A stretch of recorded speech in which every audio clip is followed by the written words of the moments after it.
वाजपेयी की सरकार में आया तो उसके लिए पहले से चर्चा शुरू हुई। देश के कर्मचारी बहुत लड़े। पंजाब का किसान उस समय जागृत नहीं था, फिर भी वो लड़ा, उतनी तादाद में नहीं, लेकिन लड़ाई उसने लड़ी। तो 2003 एक्ट में क्या कुछ था? 2003 एक्ट जो सरकारी बिजली बोर्ड थे उनको तोड़कर निगमीकरण करना था, निजीकरण मार्ग होता। पहला सेकंड प्रोसेस था सरकारी बिजली बोर्ड को तोड़ो और उसका निगमीकरण कर दो। और उसमें दोनों एक्ट में फर्क देखिए। जो 1948 का एक्ट है वो बोलता भी अधिक से अधिक प्रॉफिट लेंगे तो 3%। जो 2003 बिजली एक्ट है वो बोलता भी कम से कम प्रॉफिट कितना होगा, तो कम से कम प्रॉफिट 16% लिखा गया उसमें। फिर कोई भी कॉर्पोरेट आएगा 16% प्रॉफिट तो कमाना ही है, लेना नहीं, अधिक की कोई सीमा ही नहीं उसमें। तो ये दोषपूर्ण पहले 2003 एक्ट में नहीं। और 2003 एक्ट में 2-3 प्रावधान कर दिए। एक तो प्राइवेट क्षेत्र को बिजली पैदा करने का अधिकार दे दिया गया। पहले 1948 के एक्ट में कोई भी प्राइवेट पैदा नहीं कर सकता था।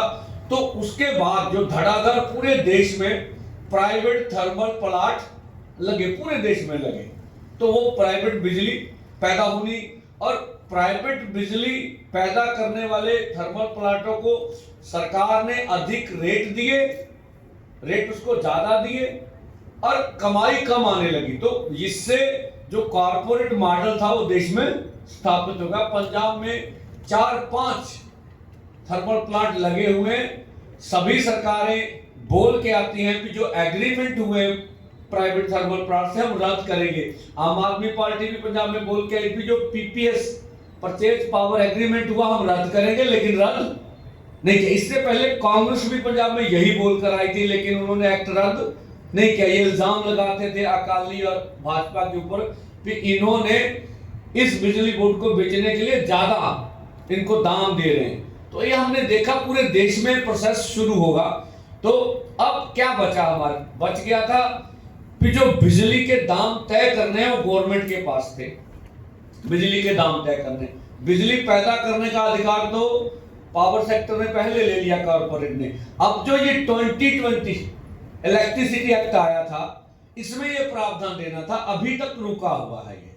अब ये इलेक्ट्रिसिटी एक्ट बनेगा 2026 अगर मोदी सरकार पास कर गई तो उसमें ये प्रावधान करना है। अब कुछ भी नहीं बचा कि जो बिजली के दाम तय करने का अधिकार भी प्राइवेट कॉर्पोरेट को दिया जाएगा। जैसे पेट्रोल डीजल के दाम पहले सरकार गवर्नमेंट तय करती थी, अब उसके ऊपर खत्म कर दिया गया कंट्रोल।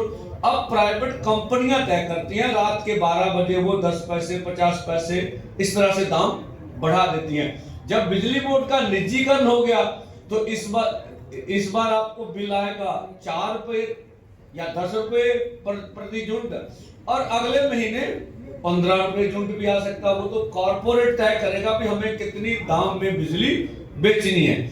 और इसीलिए स्मार्ट मीटर को वो लोग लेकर आए हैं। तो इसमें मैं लंबा खींचूं जितना मर्जी, तथ्य की बात यह है 3 एक्ट मैंने बताए। 1948 का एक्ट अधिक से अधिक कर्मचारी भर्ती करेंगे, रोजगार देंगे और आपसे कम इलेक्ट्रिसिटी का दाम लेंगे। दूसरे एक्ट ने कहा कि शांति करेंगे। जब से 2003 एक्ट है, मुलाजमों की कोई भर्ती नहीं है, प्राइवेट ठेकेदार आ रहे हैं, प्राइवेट कंपनियां आ रही हैं, बिजली बोर्ड के कर्मचारी, रोजगार खत्म हो गया। और जो अब ये एक्ट आ रहा है इलेक्ट्रिसिटी अमेंडमेंट बिल जो लेके आ रहे हैं, संशोधन बिल, इसमें तो पूरी तरह जनता जो है कारपोरेट के हाथ में चली जाएगी। इसलिए हम लोग देश बचाओ मोर्चा एफटीए के ऊपर बना हुआ, लेकिन ऑल इंडिया केएमएम ने इसको मुद्दा बना के रखा है कि हम लोग इसके ऊपर संघर्ष करेंगे, पूरे देश को, लोगों को जागृत करेंगे और लोगों को जगाएंगे और ये कहेंगे भी ये बिजली बोर्ड आपका, जितने भी बिजली बोर्ड देश भर में बने हैं उनकी सारी की सारी जमीन किन्होंने दी है? देश के किसान और खेत मजदूर के, वो सरकारी संपत्ति है हमारी। जितना भी अरबों खरबों का देश भर में अलग अलग राज्यों के बिजली बोर्ड बने हैं, उसमें सबका पैसा किसका लगा है? उपभोक्ता का पैसा लगा हुआ।